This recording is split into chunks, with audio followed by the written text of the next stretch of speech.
Medical professionals of Reddit. What was a time where a patient ignored you and almost died because of it? Had a throat cancer patient. We offered him surgery to remove the tumor. It was a fairly invasive surgery. He left because he didn't want a mutilating surgery, and his daughter-in-law had been studying magnet therapy and quote unquote she was quite good with it. His words: he came back a year later and was out of reach from any treatment. His cancer was so advanced that there was nothing we could do for him. Did they even try essential oils? Ahem. Once to thoughts and prayers, then crystallines, then Herbalife, then essential oils. Had a repeat patient with frequent flyer status as a medic that would always call for a severe allergic reaction to shellfish every other month or so. She had always had the allergy and knew her reactions were getting worse. After 1 year 6 or 7 calls of this silliness, my crew and I stayed in the hospital ER with her and talked at length about the situation, since she'd always stay mum about how it kept happening. She told us she comes from a patriarchal culture and her father made this amazing seafood soup. If she didn't eat it and force her body not to reject his gift to the family, she would lose her car, phone, or whatever punishment her father deemed necessary. We pleaded with her to do whatever it took to show him it was deadly and carry her EpiPens with her. Fast forward a few years when I altered course into nursing and joined the ER. Saw a familiar bloated face. Turns out she had gone off to college in another state and hadn't been home for a while, but had visited her folks for a holiday. Of course she had the soup, and despite hitting herself with the EpiPen when her throat started tightening, the reaction continued. Her mom, who I had never seen before, told me she tried to eat it fast and rushed to the bathroom, where she was found on the floor. Medics couldn't tube her in the field, so tried medical management until they could drive her to our ER. Doc performed a tracheotomy at the bedside and she went to the ER. Took 1 week for her to recover, and I was told by the ER nurses that her father finally got it, that her allergy was a real medical condition. Didn't die, but did lose an eye as a result. Young kid 20 with bad diabetic retinopathy from uncontrolled Deutschmark type 1 had eye surgery to remove blood and scar tissue from inside the eye. We told him to take it easy for a few weeks. He went to Six Flags. Roller coasters are bad. Retina completely detached, eye got soft and painful, had to be removed. Eye got soft. No. I am a nurse and I had a very polite and lovely patient trying to remove all manner of chest tubes and eyes after a motorcycle accident. He was obviously delirious from the pain meds and the head injury, but very nice still. I left him in the care of my co-worker for my lunch. 10 minutes into my lunch break I see him stagger past the break room door like something out of The Walking Dead, trailing blood everywhere, only to collapse out cold a couple of seconds later. Said he needed the bathroom. How the fuck he pulled his own chest tubes out. Removing them always makes me cringe, let alone doing it to himself. He was put back to bed, this time in the ER, and got some more sedation, and even to him ripping it all out set him back a couple of weeks. He's still discharged and came to say hi and thanks on the way out. The happiest delirious patient I ever had. What a bloody trooper. Ha ha. We had a student come into the ER and had a wonderful case of appendicitis. He needed to get surgery ASAP, as surgery is way easier and safer if done before it ruptures. He called his parents to let them know, and they told him to refuse because he had a test upcoming in the week and they didn't want him to miss it. He left the ER against medical advice while we were all telling him that if your appendicitis gets worse and ruptures, it can definitely lead to death. The kid luckily comes back about 10 hours later after it ruptured. He gets the emergency surgery and the amount of time he got to spend in the hospital probably doubled. Had a patient stop taking failure meds in favor of cocaine. Cause, you know, cocaine makes the heart beat faster, ha ha. The heart is a muscle, my friend, gotta work it out somehow, and I don't trust gyms. Not professional, but my aunt is, and I'd like to share her horrifying story. She once had a patient, young guy in his early 20s, who had very poor hygiene. Didn't shower regularly, didn't brush his teeth, wore the same clothes for days on end, etc. Yerky one day came in with a nasty rash on his lower abdomen pubic area that was starting to show signs of infection. She provided antibiotics and instruction and extensively stressed to him to improve hygiene and keep the area clean, otherwise it'll just keep coming back or get worse.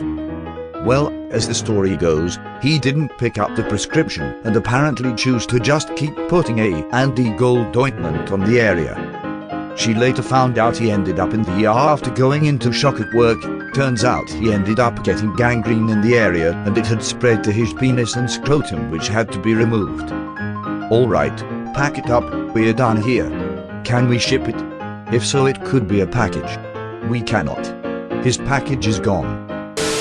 We had a mom in the NICU who would constantly kiss her premature baby on the mouth. Several nurses educated her around why that's not safe for the baby, and thankfully adopted their teachings. This was during cold and flu season, and became even more concerning when the mother was coming in with cold-like symptoms, coughing, sneezing and obvious congestion. She still continued to kiss the baby right on the mouth.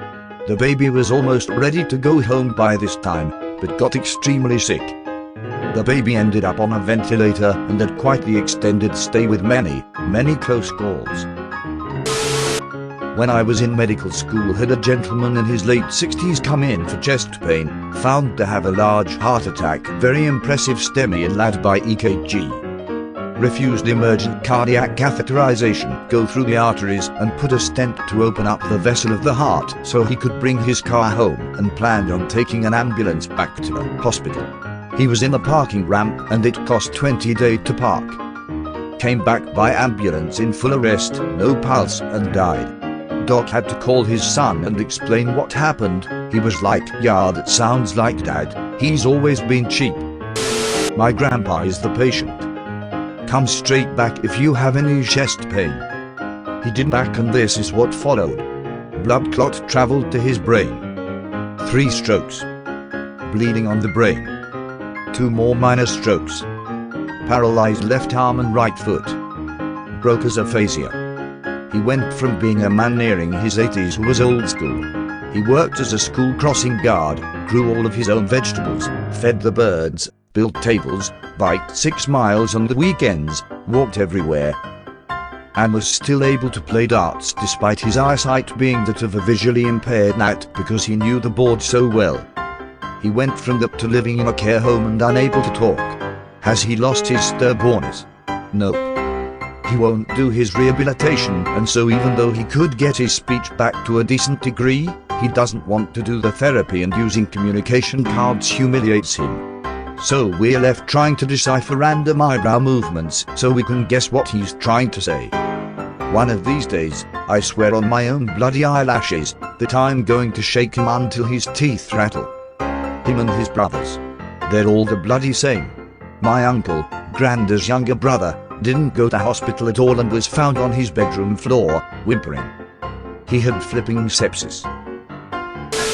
Had a patient signed out by another emergency room doctor at shift change pending chest x-ray.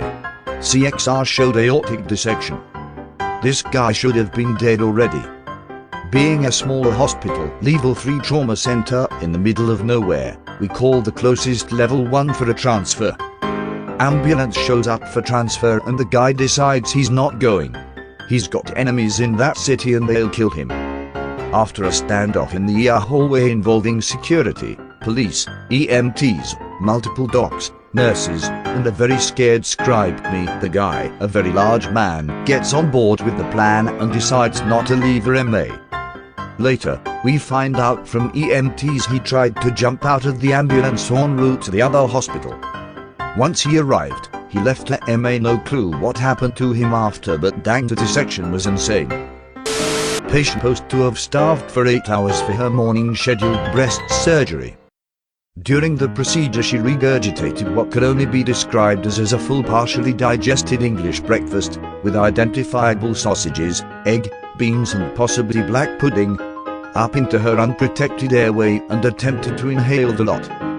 Managed to prevent the majority of it going down, but she needed HDU care for 1 day or so for her lungs to recover from the stomach acid.